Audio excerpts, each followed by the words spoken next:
যারা নিয়মিত গ্যাস্ট্রিকের ওষুধ খাচ্ছেন তাদের জন্য দুঃসংবাদ।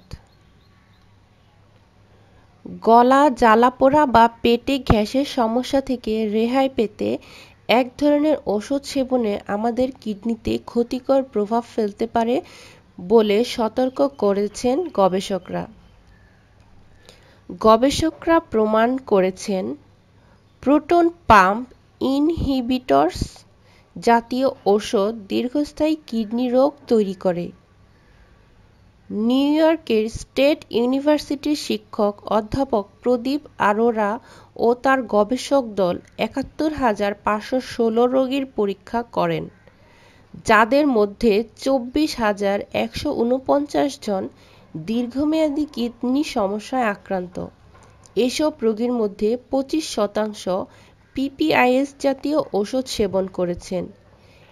পিপিআই জাতীয় ওষুধ ব্যবহারকারীর মধ্যে ১০%-এর কিডনি রোগের ঝুঁকি বাড়ায় এবং ৭৬%-এর ক্ষেত্রে অকাল মৃত্যুর ঝুঁকি বৃদ্ধি করে। প্রদীপ আরোরা বলেন, রোগীদের বৃহৎ একটা অংশ পিপিআইএস জাতীয় ওষুধ সেবন করেন। যারা স্বাস্থ্যসেবা দেন তাদের এই জাতীয় ওষুধের পার্শ্ব প্রতিক্রিয়া সম্পর্কে জানা উচিত।